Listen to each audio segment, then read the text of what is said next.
सुबह का वक्त वाणी की धीरे धीरे आंखें खुलती हैं तो सबसे पहले उसकी नज़र सीलिंग पर पड़ती है।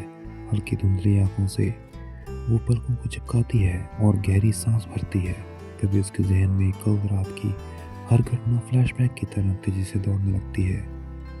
कैसे वो अचानक स्टोर रूम में कैद हो गई थी, कैसे उसकी एलर्जी के कारण वो जिंदगी और मौत के बीच झूलने लगी थी।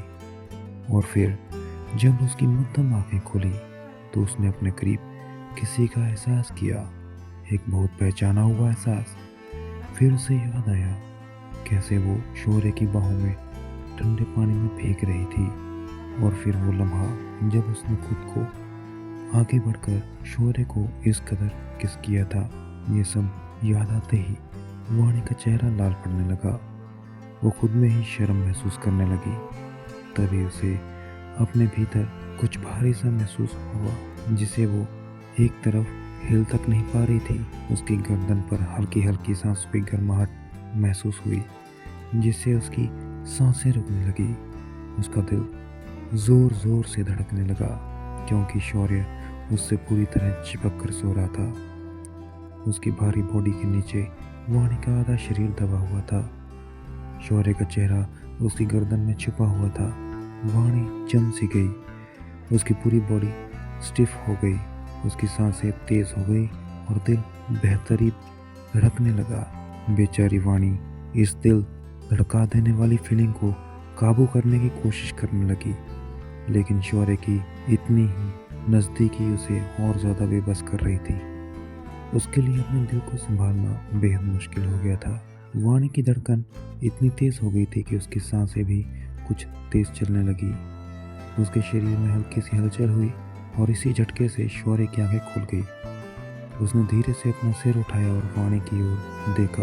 वो अब भी अपनी सांसों को काबू करने की कोशिश कर रही थी। शौर्य ने हल्की सी मुस्कान के साथ उसके गालों पर अपना हाथ फेरा और नरम आवाज में पूछा, उठ गई? अब तुम कैसा फील कर रही हो? वाणी ने उसकी बात सुनकर चुपचाप उसकी आंखों में देखा। कुछ अजीब सा था उन आंखों में, कुछ गहरा, कुछ खींचने वाला। वाणी जैसे खुद को खोने लगी थी। उसने धीरे से बस खोए हुए अंदाज में कहा, अच्छा। शौर्य कुछ और कहने ही वाला था कि वाणी की नज़र उसकी आंखों से फिसल कर उसके होठों पर जा टिकी। एक सिरहन उसके बदन में दौड़ गई। तभी अचानक उसे कल रात की वो हरकत याद आ गई, जब उसने खुद आगे बढ़कर शौर्य को किस किया था। शर्म से उसकी गाल लाल पड़ गई। वो जल्दी से नजरें इधर उधर घुमाने लगी और घबराए हुए स्वर में बोली, आप उठिए ज़रा, ताकि मैं उठ सकूं। मुझे नीचे जाना है। शौर्य ने उसकी बेबसी और शर्म को भांप लिया था। उसकी आंखों में एक शरारत चमकी। वो धीरे धीरे उसके और करीब आया। वाणी की बड़ी बड़ी आंखें जैसे ही असमंजस में उठी। शौर्य को देख अभी कुछ सोच भी नहीं पाई थी। अगले ही पल उसने बिना कोई मौका दिए अपने होठ उसके नरम होठों पर रख दिए। उसकी सांसें रुक गई, उसका शरीर सुन्न पड़ गया और मन कहीं खो सा गया। 2 पल तक वो कुछ समझ ही नहीं पाई, लेकिन जैसे जैसे शौर्य की सॉफ्ट किस उसे छूने लगी, वो भी खुद को खोने लगी। उसने धीरे धीरे अपनी आंखें बंद कर ली और उस एहसास को महसूस करने लगी। शौर्य काफी जेंटली उसे किस कर रहा था, धीरे धीरे, बहुत प्यार से। उसकी हर हलचल में वाणी के लिए एक परवाह, एक गहरा प्यार झलक रहा था। एक ऐसा प्यार जिसे वो शब्दों में नहीं कह सकती थी। उनकी खामोश जुबान, उनके अधूरे एहसास इसी तरह एक दूसरे से बयां हो रहे थे। कुछ देर बाद जब शौर्य पीछे हटा, वाणी की सांसें तेज हो गई। शर्म से उसने झट से अपना चेहरा शौर्य के कंधे में छुपा लिया। उसकी गर्म सांसें शौर्य की त्वचा को छू रही थी और ये एहसास उसे हल्का सा मुस्कुराने पर मजबूर कर गया। उसने भी कुछ पल के लिए उसे अपनी बाहों में कस लिया, बस यूं ही, बिना कुछ कहे, बस इस पल को जीने के लिए। कुछ ही देर बाद वाणी ने उठने की कोशिश की, लेकिन शौर्य ने उसे हल्के से बेड पर वापस लिटा दिया। उसने प्यार से उसके बालों में उंगलियां फेरी और सॉफ्ट आवाज में बोला, नो नो, तुम उठ नहीं सकती। डॉक्टर ने तुम्हें रेस्ट करने को कहा है, इसलिए आज तुम सिर्फ आराम करोगी। वाणी ने बेचारे से चेहरे के साथ बात काटने की कोशिश की, पर बाकी सबका नाश्ता, दादाजी की दवाई और डैड का वो, लेकिन वो अपनी बात पूरी भी नहीं कर पाई कि शौर्य ने झट से उसकी गुलाबी होठों पर अपनी उंगली रख दी। उसकी आंखों में गहरी संजीदगी थी जब उसने हल्की सी मुस्कान के साथ कहा, "श्श्श, सब मैनेज हो जाएगा। आज तुम सिर्फ आराम करोगी और इसके सिवा कुछ नहीं। जो मैंने कह दिया उसके आगे मैं कुछ नहीं सुनूंगा।" वाणी बस उसे देखती रहेगी। उसके शब्दों में जो अपनापन था उसे महसूस करके वो एक पल के लिए फिर से चुप हो गई। शौर्य के इस अचानक से हक जताने वाले लहजे पर वाणी खामोश हो गई। उसने बस अपना चेहरा झुका लिया। उसके चेहरे पर आई हल्की उदासी देखकर शौर्य ने खुद को नॉर्मल किया और फिर शरारत भरी मुस्कान के साथ उसका नन्हा सा चेहरा अपनी उंगलियों से ऊपर उठाया। उसकी आंखों में हल्का सा चमकता मजाक था जब उसने धीरे से कहा, "वैसे ये काम कर सकती हो?" वाणी ने हैरानी से अपनी झुकी निगाहें उठाई और उसे सवालिया नजरों से देखने लगी। शौर्य ने धीरे से आगे झुकते हुए बिल्कुल हल्की आवाज में उसके कान के पास सरगोशी की, "वो कल का अधूरा काम उसे पूरा कर सकते हैं?" वाणी झट से समझ गई कि वो किस बारे में इशारा कर रहा था। उसकी धड़कन तेज हो गई, चेहरा लाल पड़ गया। उसने जल्दी से शौर्य को हल्का सा धक्का दिया और खुद को ब्लैंकेट में लपेटते हुए घबराई हुई आवाज में बोली, "नहीं नहीं नहीं, कुछ पूरा नहीं करना, मुझे अभी बस आराम करना, गुड नाइट।" वो आगे बढ़कर अपनी बढ़ी हुई धड़कनों को काबू करने लगी। शौर्य का इस तरह अजीब आना उसे हर वक्त बेचैन कर देता था और खासकर उसका यह स्वीट बिहेवियर, ये तो जान ही निकाल देता था। शौर्य ने वाणी की इस प्यारी हरकत को देखा और हल्की सी मुस्कान उसके चेहरे पर बिखर गई। उसने कुछ कहा नहीं, बस उसे एकटकी लगातार देख रहा था। फिर बेड से उठा, अपना फ़ोन उठाया और एक आखिरी बार वाणी पर नज़र डालते हुए वॉशरूम में चला गया। धड़क धड़क जैसे वॉशरूम का दरवाज़ा बंद हुआ, वाणी ने एक चैन की सांस ली। उसने धीरे से ब्लैंकेट से अपना चेहरा बाहर निकाला और फिर तेज़ी से उठकर बैठ गई। उसके गाल अब भी गर्म हो रहे थे। उसने अपने चेहरे को अपने हाथों में छुपाते हुए खुद से कहा, "ये क्या हो जाता है वाणी? जब ये करीब आते हैं तो बेकाबू क्यों हो जाती है?" फिर उसने झुंझलाते हुए ऊपर देखा और आंखें बंद कर भगवान को याद किया, "हाय भगवान जी, मैं क्या करूं? पहले जब ये इतने अकड़ू थे तब हजम नहीं होते थे और अब इतने स्वीट हो गए हैं तो अब भी हजम नहीं हो रहे हैं।" वो फिर से बेड पर गिर पड़ी और ब्लैंकेट को अपने सिर तक खींच लिया, लेकिन दिल की धड़कनें अभी भी तेज थीं। वाणी अपने सिर को पकड़कर उलझन में बैठी थी। उसके दिल और दिमाग की जंग थमने का नाम ही नहीं ले रही थी। शौर्य के मूड स्विंग्स हद से ज़्यादा हैं। वो बुदबुदाई, कभी आंखों में छुपा गहरा प्यार तो कभी गुस्से भरी बातें। वो समझ नहीं पा रही थी कि इन दोनों में से किसे सच माने। भगवान, क्या जो मैं फील कर रही हूँ वो सच है? उनकी आंखों में बेचैनी थी। क्या वो भी मेरे लिए वही महसूस करते हैं जो मैं करती हूँ, या ये बस मेरे दिल का एक और भ्रम है? बस सोचते सोचते बेड से टिक गई और गहरी सांस लेते हुए अपनी उलझनों में खो गई। कुछ ही पलों में वॉशरूम से पानी की हल्की हल्की आवाज़ आई। तभी दरवाज़ा खुला। वाणी ने झट से अपनी आंखें खोली और जो उसने देखा उससे तो उसकी सांसें ही अटक गई। शौर्य बाथरोब पहने बाहर निकला था। उसके ब्रॉड शोल्डर पूरी तरह से विजिबल थे और उसके भीगे हुए बालों से पानी की हल्की हल्की बूंदें उसके माथे से फिसलकर गालों से होते हुए जॉ लाइन पर आकर बिखर रही थी। वो बेहद आकर्षक लग रहा था और वाणी उसे छुपी नज़रों से देखने लगी। उसका दिल तेजी से धड़क रहा था।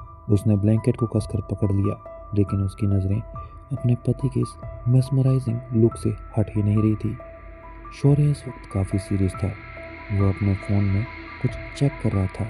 अचानक उसने वाणी की तरफ देखा और वाणी ने झट से अपना चेहरा ब्लैंकेट में छुपा लिया। शौर्य ने हल्का सा स्माइल किया, लेकिन बिना कुछ कहे बालकनी की तरफ चला गया।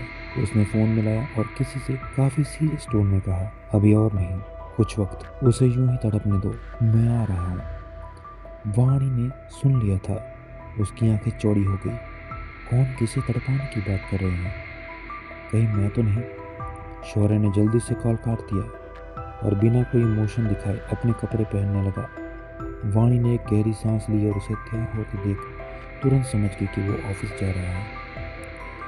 पर वाणी का मन नहीं था कि शौर्य उसे छोड़कर इस वक्त ऑफिस जाए। उसने उदास नज़रों से उसकी तरफ देखा पर कुछ कह नहीं पाई। बस एक अधूरी ख्वाहिश आंखों में लिए उसे उड़ाता हुआ देख रही थी। वाणी चुपचाप बेड पर बैठी थी। उसका मन अजीब सा हो रहा था। उसे पता था कि शौर्य ऑफिस जाने वाला है और इस वक्त वो उसे रोक भी नहीं सकती थी। तभी एक नौकर कमरे में ट्रे रखकर चला गया।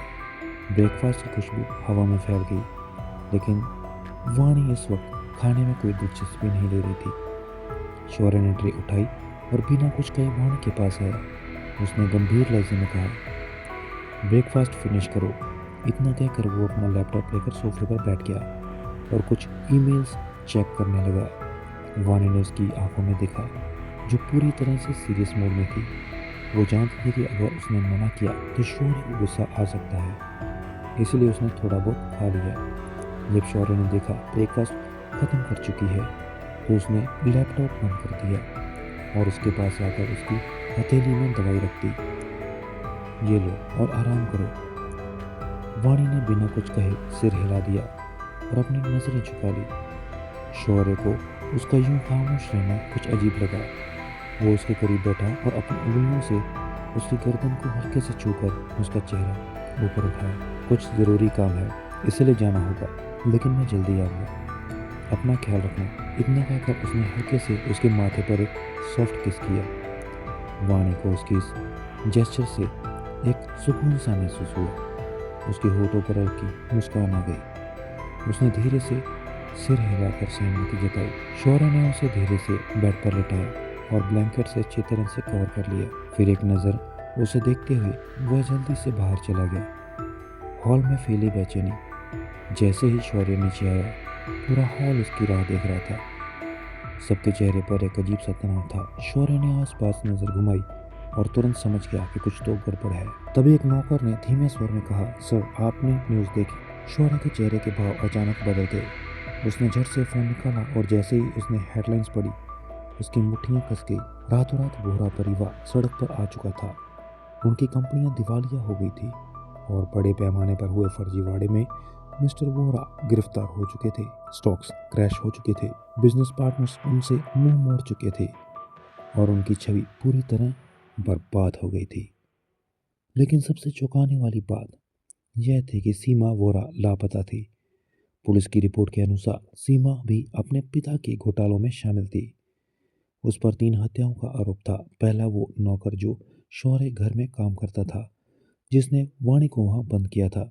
दूसरा वो वेटर जिसने शौर्य को नशे में धकेलकर एक कमरे में बंद किया था। तीसरा वो शख्स जिसका मर्डर 3 साल पहले हुआ था, जब शौर्य पर पहली बार ड्रग्स का इस्तेमाल हुआ था। अब पुलिस हर तरफ सीमा को खोज रही थी, लेकिन वो गायब हो चुकी थी। एक ही पल में वोहरा परिवार का नाम मिटने को आया था। दादाजी को तो यकीन ही नहीं हो रहा था कि सीमा ऐसा कर सकती है। वो हमेशा उनके सामने मासूम बनती थी। कैसे मुमकिन है? उन्होंने खुद से कहा, वो लड़की जो इतनी भोली लगती थी, उसने 3 खून किए। बीती रात ही उन्होंने सीमा से मुलाकात की थी। उन्हें तो तब भी कुछ अजीब नहीं लगा था। अब उनका मन बेचैन हो उठा था। तभी सीढ़ियों से शौर्य कदमों की आवाज़ गूंजी। हॉल में मौजूद हर किसी की नज़र उसी तरफ उठ गई। शौर्य जैसे हॉल में पहुंचा, वहां मौजूद सबकी नज़रें उसी पर टिक गई। माहौल में एक अजीब सी चुप्पी थी, जैसे सब किसी जवाब का इंतजार कर रहे हों। प्रकाश जी सबसे पहले आगे बढ़े और गहरी आवाज में बोले, शौर्य, वाणी कैसी है? शौर्य ने बिना उनकी तरफ देखे शांत स्वर में जवाब दिया, अब ठीक है। डॉक्टर ने उसे आराम करने को कहा है, इसलिए उसे कोई डिस्टर्ब ना करे। उसका लहजा साफ मगर ठंडा था। इतना कहकर वो जाने ही वाला था कि दादाजी ने अपनी जगह से उठकर थोड़ा परेशान स्वर में कहा, शौर्य, तुमने न्यूज़ देखी वोहरा परिवार के बारे में? और सीमा? दादाजी अभी पूरा वाक्य भी नहीं बोल पाए थे कि शौर्य ने बिना कोई दिलचस्पी दिखाए बेहद बेरुखी से जवाब दिया, जो जिसके काबिल होता है उसे वही मिलता है। हर बात को लेकर हम नहीं बैठ सकते दादाजी, इसलिए बेहतर होगा कि आप इस बारे में ज़्यादा ना सोचें।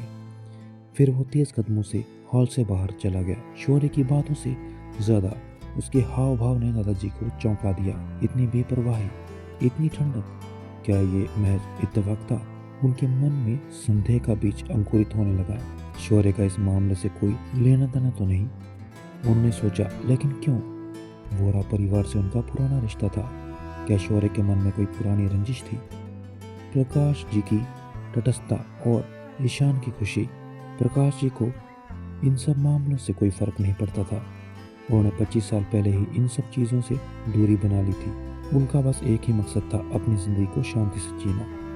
दूसरी ओर ईशान के चेहरे पर एक हल्की मुस्कान थी। उसे सीमा की बर्बादी खबर से खुशी हो रही थी। वो उसे कभी पसंद नहीं करता था, लेकिन जब से सीमा ने वाणी की बेइज्जती की थी, तब से वो उसकी घृणा का पात्र बन चुकी थी। अब भुगतो, उसने मन ही मन सोचा, और एक संतोषजनक ठंडी मुस्कान उसके चेहरे पर फैल गई। इससे आगे की कहानी जानने के लिए सुनते रहिए मजबूरी की शादी का अगला एपिसोड, सिर्फ मिथ स्टोरी यूट्यूब चैनल पर। अगला एपिसोड सुनने के लिए मिथ स्टोरी चैनल को अभी सब्सक्राइब कीजिए।